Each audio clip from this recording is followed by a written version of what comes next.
Allies and adversaries of the United States are widely criticizing President Trump's proposal to, quote, take over the Gaza Strip. Republican Congressman Chip Roy joins us now from Capitol Hill. He represents Texas in its 21st congressional district. Congressman, thanks for being here. So you are one of the more prominent conservative voices in the U.S. House. What's the reaction not only of yourself, but of your colleagues to what the president has proposed?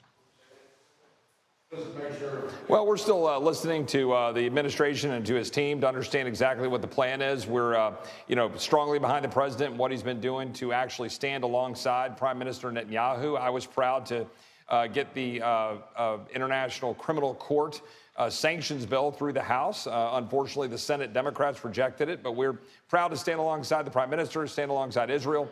And now the president has plans for what he wants to do with respect to Gaza. We'll listen to those.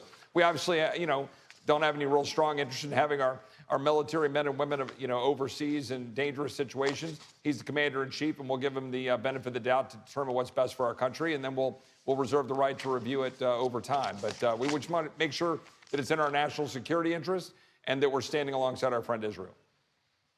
Is it on the table that you'd be open to considering having U.S. troops serve in Gaza?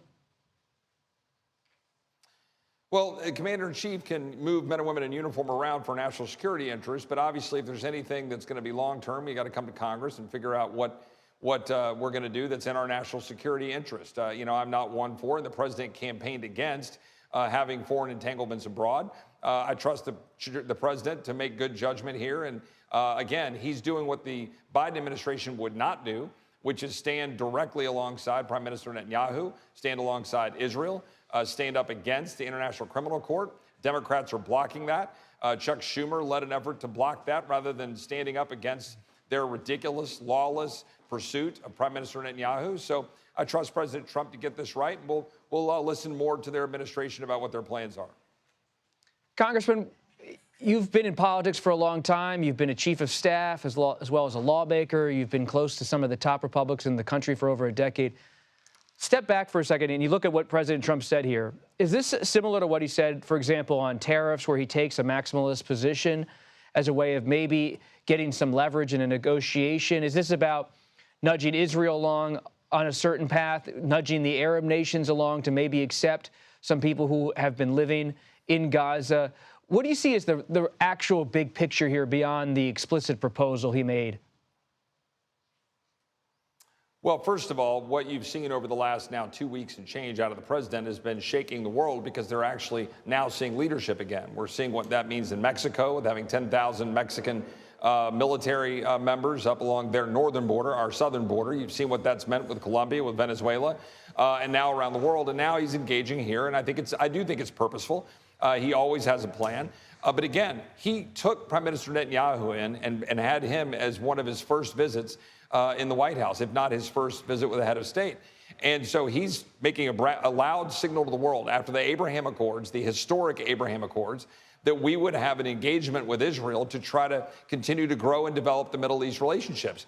Imagine where things would be if we hadn't had the intervening 4 years where Joe Biden abandoned Prime Minister Netanyahu in Israel. We would have built on the Abraham Accords and built on the relationships, having flights from countries all over the Middle East into Israel, and having engagement economically and through commerce. So I think this is all a part of his plan to try to engage. And again, he'll come present to us what he has in store, but he's 2 weeks in. Let's give him some room to go do his job as president.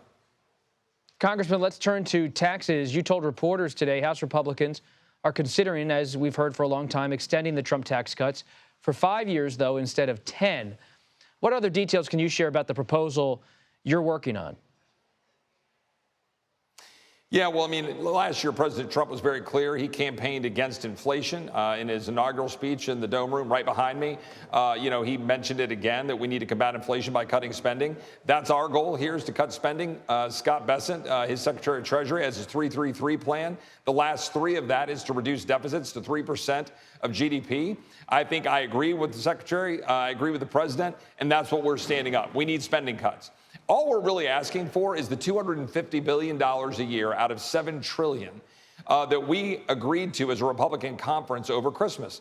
We think we ought to restore basically the Trump budget from before COVID. In 2025, they would have spent $6 trillion. We're now at $7 trillion. The American people are tired of it. They're tired of inflation. So we want to have cuts. That's it. And so the 5-year, 10-year debate about taxes, I want to make tax cuts permanent. I want to have more money in the hands of the American people. But we have to do math up here. And my Republican colleagues need to step to the plate, deliver on the spending restraint, create savings, drop down the amount of debt that we're growing so our bond markets stabilize, interest rates can go down, Americans can afford houses, and we can actually do our job to get deficits under control. That's what we're trying to put forward. And so let's look ahead for a second, Congressman Roy. March 15th, you got the debt limit showdown, you got the budget and the government funding expiring. We know that House conservatives for a long time now always want concessions on spending. But what's actually possible here? President Trump's driving the discussion more than anyone. What can you exact out of him? Well, our job is to work with the president to achieve his objective and our objective, which is to reduce deficits and create economic growth.